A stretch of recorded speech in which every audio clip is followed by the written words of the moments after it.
The heart is the engine of life, hence why its correct development is of tremendous importance.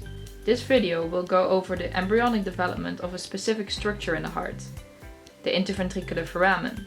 As the word says, this is the foramen, so the opening, inter, which is between, ventricular, so the opening between the ventricles. Most embryonic textbooks only describe the formation of a ventricular septum, and that's it. While the development of the interventricular foramen is actually involved in a lot more, like the repositioning of the atria and the ventricles, and making sure blood from a specific side of the heart empties in its designated outflow tract. It is not very surprising that mistakes in this development can lead to severe malformations in newborns, like an interventricular septal defect. But before we go there, let's see where it all starts, shall we? At Carnegie stage 13, which is around 32 days after fertilization, the heart is still a continuous tube where all incoming blood entering the right atrium goes to the left atrium and enters straight into the left ventricle. This is because the atrioventricular canal, which is a myocardial canal surrounding the connecting lumen between the atria and the ventricles, is still positioned largely on the left side of the heart. The blood in the left ventricle has to pass the primary interventricular foramen to go to the right ventricle and eventually empty in the outflow tract of the heart. Superior and inferior endocardial cushions are present within the atrioventricular canal, leaving one big opening in the middle to allow the blood flow from the left atrium to the left ventricle. Now, approximately 1 day later, at Carnegie stage 14, a muscular septum starts forming in between the trabecular parts of the expanding right and left ventricles. The primary interventricular foramen is positioned between the inner curvature of the heart dorsally and on top of the muscular septum ventrally. The endocardial cushions have closed the big middle opening in the atrioventricular canal, leaving two small left and right passages on both sides of the canal. A myocardial ring surrounds the interventricular foramen. This ring is called the GLN ring, as its epitope is recognized by GLN antibodies, among others. This ring is actually very convenient when looking at interventricular foramen development, because shape changes in this GLN ring visualize the shape changes in the interventricular foramen. In Carnegie stage 14, this ring is located perpendicularly to the atrioventricular canal, and the ring is still fully on the right side of the canal. You can see that the dorsal portion of the GLN ring has tilted a little bit to the right due to the rightward expansion of the atrioventricular canal. This dorsal portion is called the peritricuspid zone of the interventricular foramen.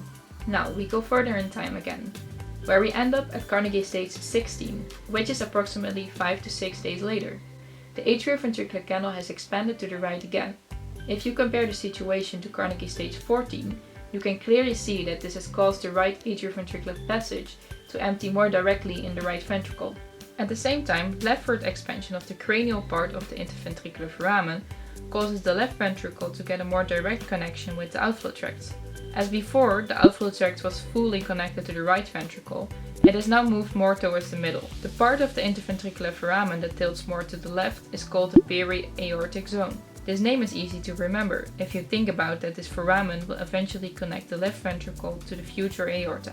The directional changes are reflected by the GLN ring, as the peritricuspid portion of the GLN ring tilts more towards the opening of the atrioventricular canal, while the peri-aortic portion on the cranial side starts tilting more to the left, following the leftward expanding outflow tract. At Carnegie stage 18, which is 44 days after fertilization, the outflow tract has been fully divided into two channels: a subaortic outflow tract, which connects the left ventricle with the aorta, and a subpulmonary outflow tract, which connects the right ventricle to the pulmonary artery.